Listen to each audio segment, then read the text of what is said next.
Hello everybody, hope you're doing well. I don't know about you, but I'm missing school a little at the moment. So I thought it would be nice for us all to have a story time like we would in school and read a story together. So the story I've chosen is The Accidental Prime Minister, written and illustrated by Tom McLaughlin. And the reason I've chosen that is, one, because it's really funny and I thought it would be something fun for us to read together. And two, because I'm sure you've seen a lot more than you normally would of the Prime Minister, Boris Johnson, on the television at the moment. And in this story, the main character gets to be Prime Minister. So I thought it would be a nice thing to read together. So I'm just going to share my screen so that you can see, there's only a few pictures, but it would be nice for you to see them. So this is the front cover. Okay. And it says on the next page, perfect for fans of David Williams. Getting serious about silliness. What would you do if you were in charge? So have a think about that. If you were Prime Minister, what would you do?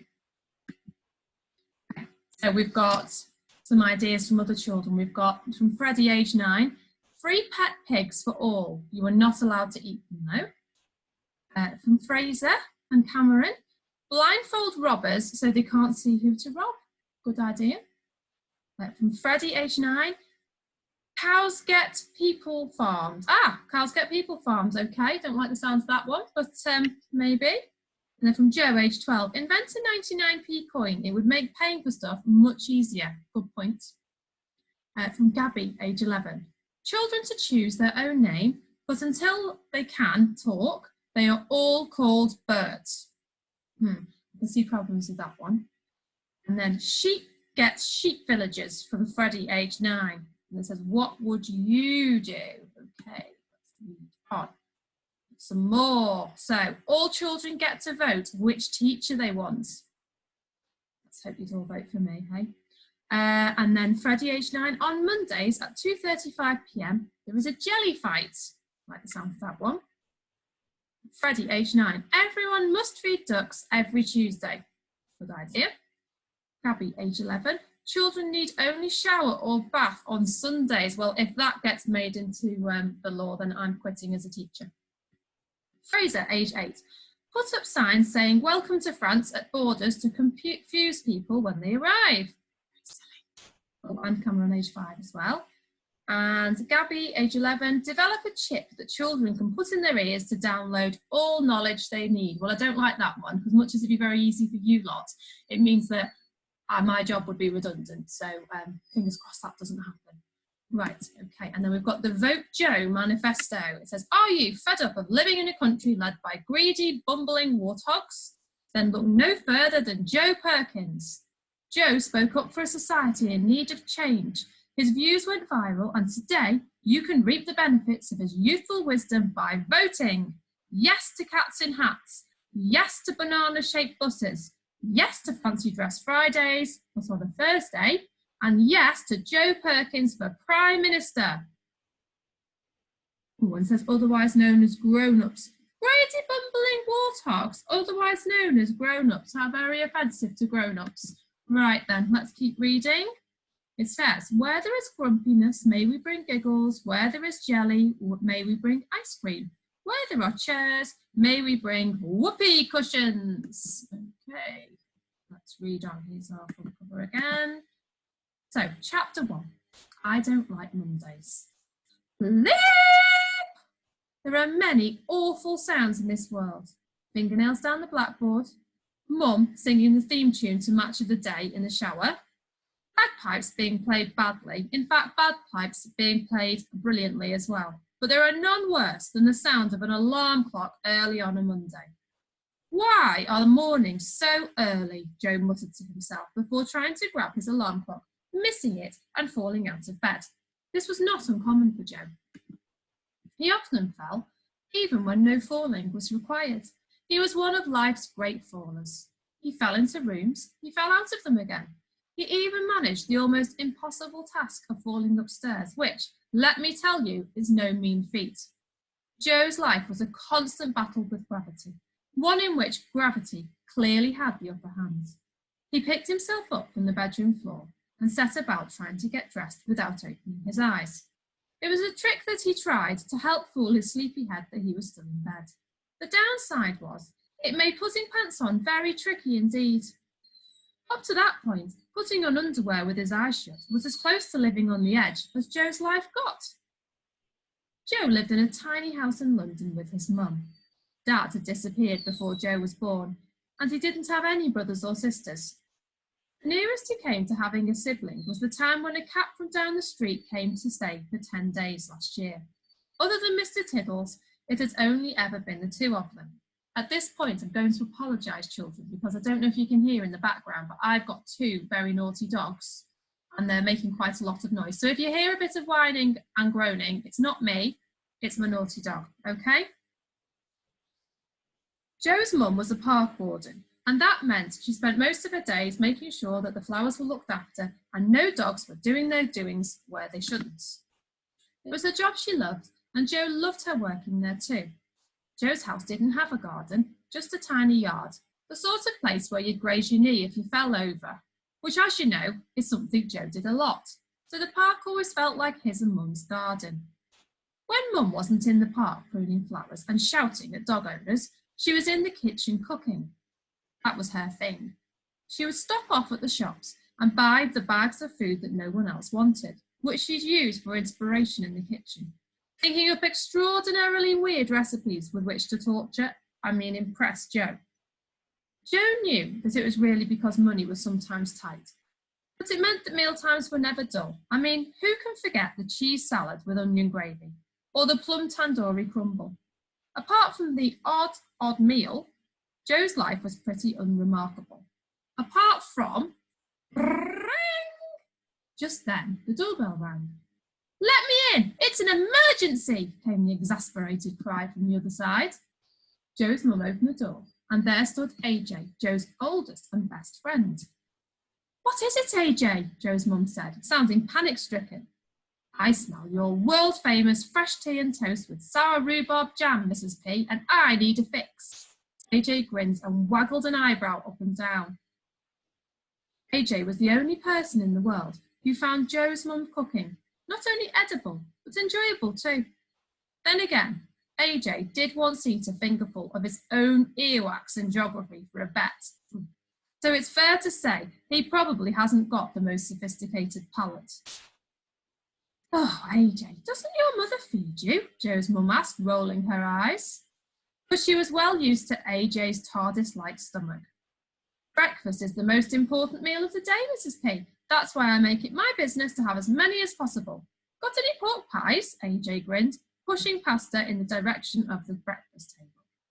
"You know I hate those things, AJ," Mum said, shaking her head. "I think it's the jelly. It makes me squeamish." AJ and Joe had been friends since they were at nursery, when they found out they had the same birthday. And let me tell you, when you're 3, that sort of thing blows your mind, which pretty much means you're destined to be best as friends for life. If it wasn't for AJ, school would be nothing more than a yawn factory. AJ was the sort of boy who made even the dullest, dreariest things in life seem with a giggle. He was always scheming, always thinking of a plan to make the teacher laugh, or trying to figure out how they were both going to become millionaires by next Tuesday. These plans nearly always involved Joe and nearly always failed, but that was half the fun. AJ was just about to tuck into his tea and toast, dripping in sour rhubarb jam, when there was a loud clatter from the letterbox as an important-looking brown envelope landed on the mat. "It's early for the post, isn't it?" Mum said. "Ooh, it says special delivery." She opened it and unfolded the letter. Joe knew instantly that something was wrong. He could see it on Mum's face. "What is it, Mum?" Joe asked. "Yeah, Mrs. P, what's happened?" AJ asked too. "It's the park. They've shut it down." For a second, no one said a word. Joe and AJ looked at each other, then back at Joe's mum. Her face was pale, her jaw dropped open. She stared at the letter, her eyes watery and ready to spill over with tears. "Shut the parks," Joe said furiously. "They can't do that. It's the park." Yeah, everyone loves that place, AJ joined in. You boys best get to school or you'll be late, said Mum, her voice all shaky. But what about? Joe started to say. You leave that to me. I don't want you worrying. Mum tried to smile, but it didn't reach her eyes. If she was trying to reassure Joe, it wasn't working. He knew his mum needed that job. How else was she supposed to put sweet and sour spaghetti on the table? Don't worry, Mum. I'll think of something. Joe's mum just nodded, turning away to wipe her eyes. Joe and AJ grabbed their bags and reluctantly headed out of the door. Neither of them said anything for what seemed like ages. You all right, man? AJ asked, breaking the silence. I don't know. I can't believe they closed the park. I mean, why? Joe said in disbelief. Dunno, AJ shrugged. But I know a man who might, he said, pointing down the road. As they turned the corner at the top of Joe's street, they saw a man in the distance. He had a ladder and a toolbox and was busy hammering a sign into the park gates. This made Joe's blood boil. If Mum had been there, she would have given him what for. No one hammers anything into anything without her say so first. Oi, AJ yelled. What are you doing? Joe read the sign. Under development. What's going on? Joe asked. Why have you closed the park? The man stopped what he was doing and shrugged. Don't tell me anything. I'm just the bloke who hammers things. Joe read the rest of the sign. Under development. This notice hereby declares that St. George's Park is closed with immediate effect and that from the 1st of July, this park will be redeveloped and a new block of luxury flats will be built. Department of Progress. Underneath the notice was a drawing of a posh building, tall and made of glass. It had pictures of smiling people chatting and drinking coffee outside. Joe and AJ looked through the park gates and could already see diggers moving in, ready to tear the playground apart. This can't be happening, Joe muttered, blinking back the tears. This was the place where he and AJ hung out, where they used to plot how they were going to become mega rich and plan what to do if the world got taken over by zombies. This was the place where Joe and AJ used to play football, or rather where AJ would kick the ball and Joe would try and get out of the way of it before it hit him in the face. And now it was going to be turned into flats. Why wasn't anybody stopping this? Hello, hello? Anything I can do? Joe turned to see a policeman standing by the sign and looking down at Joe and AJ. Yes, Joe gasped. Stop this man from closing the park. Yes, officer, AJ joined in. Arrest this man. Hey, said the man hammering. What did I do? You're closing the park, AJ yelled at him. I told you, I'm just the bloke who does the hammering. I'm not closing anything. Just then, a group of police motorcycle outriders whizzed past, sirens screaming and lights flashing as they went. It was like something from a movie, only it was happening in their street. What on earth, the man on the ladder said, nearly but rather disappointingly not falling off. Woo, said AJ, glaring wide-eyed at the convoy of flashing blue lights and sirens. Do you think there's been a bank robbery? Or maybe aliens have landed? Oh, I hope it's an alien invasion, said Joe. We definitely get a day off school for that. It's the Prime Minister, said the policeman. He's visiting here today, and I'm here as backup. You mean you're not here to stop them closing the park? Joe said. Oh no, looks like the park's had it, he said, peering at the sign. Shame, I used to play here as a kid. Where is the Prime Minister visiting? Joe asked. A school, I think. Yes, it's definitely a school. There was only one school down that end of the road, Joe and AJ's school. AJ and Joe looked at each other and without saying a word, they grabbed their bags and ran. Well, AJ ran. Joe tripped over his laces. I bet he can save the park, Joe yelled, picking himself up. Bound to, AJ grinned. At the very least, we'll probably get out of double algebra. This is even better than the time the dog came in the playground and pooed on the netball court, yelled Joe. Well, I don't know. That was a pretty special day, said AJ seriously, but it's definitely up there. By the time AJ and Joe got to school, there was a huge crowd already there of excited school children, policemen, TV reporters, and cross-looking members of the public. There, at the front of the crowd, stood the headmaster, Mr. Brooks. AJ nudged Joe. Mr. Brooks looks, well, really weird. Has he combed his hair differently? Mr. Brooks had indeed combed his hair, but that wasn't it. Suddenly, Joe figured it out. I know. He's smiling. Oh yeah, AJ realised. It's really creepy, isn't it? What's going on, Mr. Brooks? Said Joe. Mr. Brooks sighed impatiently. Oh no, not you two. I warn you, any mischief and you'll be for the high jump. Is the Prime Minister coming, sir? AJ asked, looking at the big black limo that had just pulled up behind the police motorcycles. Yes, it was supposed to be a secret, for security reasons, seeing as how he's pretty much hated by most people these days. But some buffoon must have told the papers. I mean, look at all these cameras, he said, suddenly grinning and running a licked finger over one eyebrow. The doors of the black limo opened and out stepped a stout man in a mud-coloured suit. He had a red, wobbly face in the middle of which sat a bulbous nose like a cherry on a particularly disgusting trifle. The man dabbed his sweaty face with a hanky and attempted to flatten his wispy hair with a clammy hand. The man in question was Percival T. Duckholm. He was the Prime Minister of Great Britain and, it's fair to say, one of the most disliked men in the land. He was the kind of man who would not only sell his grandmother for a quick buck, but he'd also try to sell your grandmother too. In fact, if you've got a moment, I suggest you give her a quick ring and tell her not to answer the door to any trifle-faced Prime Ministers. Percival T. Duckholm was also one of the rudest men you're ever likely to meet. He liked to shout at people. In fact, shouting was his most favourite thing in the world. He'd shout in the morning at breakfast to his poor wife and pale children. Then he'd have a bath and shout a bit more in there. Then he'd get dressed and shout about how he couldn't find his socks. Then he'd go to work and shouty shout until lunch before it all got too much and he had to have a nap until it was home time. You may well say, surely he can't be this bad. Surely someone must like him. I mean, he did manage to become Prime Minister after all. Well, the simple truth is, the man he was up against was even more loathsome.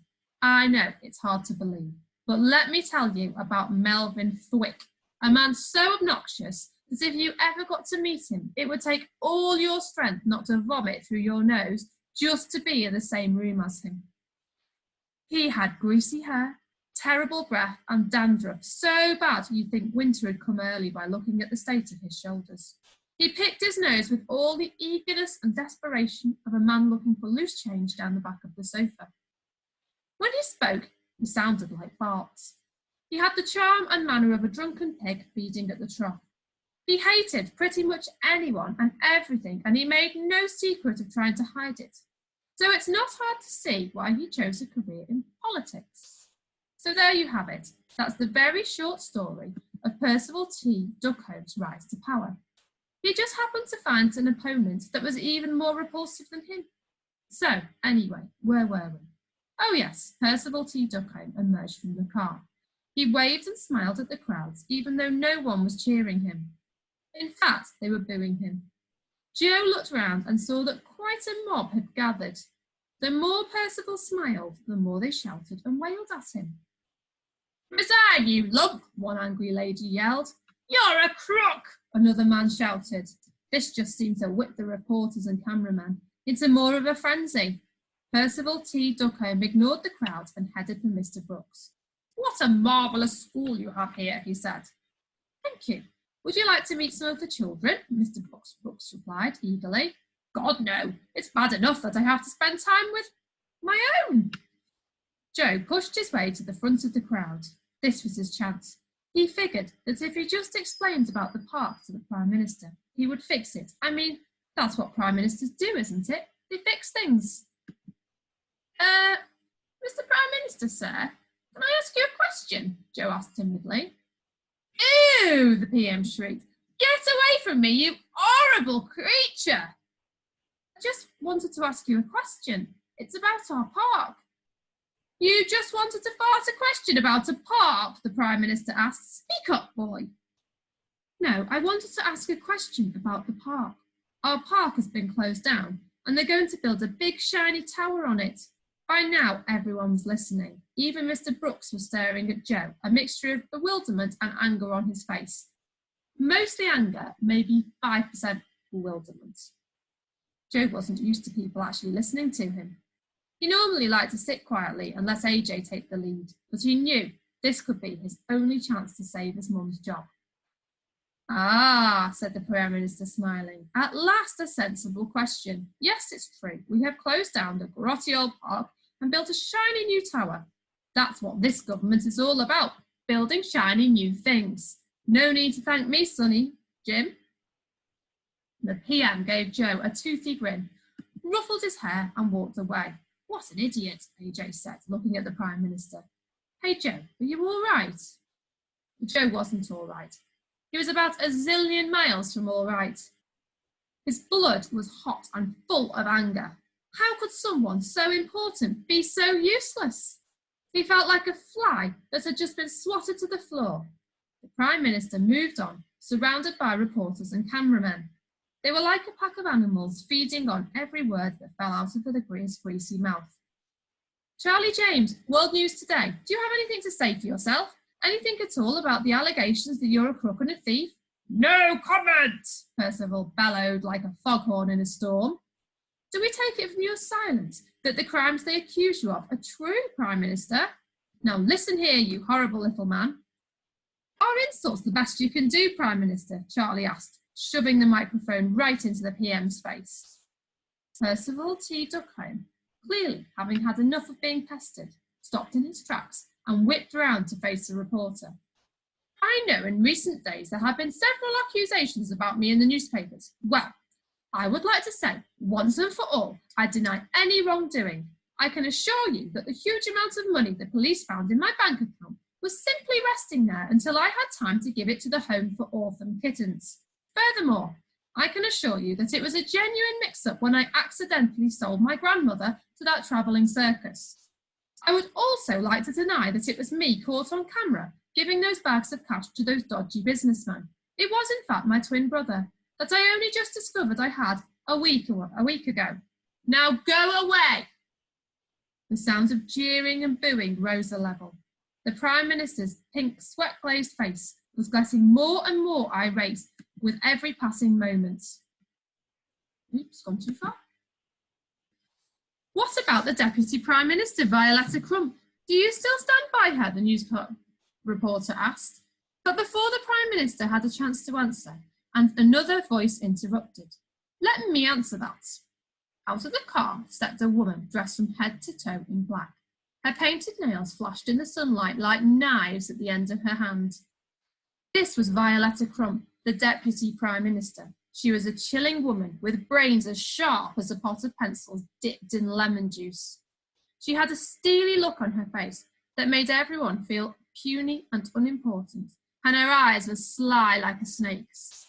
The angry people were all now looking nervously at their feet, quivering. Do you still support the Prime Minister, Miss Crump? Charlie James asked, his voice wobbling with fright. The Prime Minister and I go back a long way. He's like family to me, and one I like, not one I'd sell to a circus. Percival laughed nervously. There have been many accusations about the Prime Minister in the last few days, but I don't know why anyone would think it was me who told the papers about the Prime Minister's crimes. I'm sorry, his alleged crimes. But all this talk that I'm after his job is just that, talk. Why would I want Percy's job? His big house, his power? Oh no, I'm just happy to work for such a special man. Violetta looked at Percival T. Duckholm as if he was a slug stuck on her shoe. Well, there you have it. Violetta thinks I'm brilliant. I think I'm brilliant. Now let's put this silly matter to rest. I'm in charge of you lot, and there's not a single thing you can do about it. Oh, will you shut up, you bumbling great warthog, came a small voice from the crowd. Mr. Brooks looked round. Charlie James looked round. Violetta looked round. AJ looked round. And there stood Joe, his arms folded crossly, staring at Percival T. Duckholm. There was a deathly hush. And that takes us to the end of chapter 1. Just get to the right page. Well, I thought that was a really good start to the story, and I'm very excited to find out what happens next. So I hope that you will join us again tomorrow and we can have our second story time and find out what happens. Take care. Bye, everybody.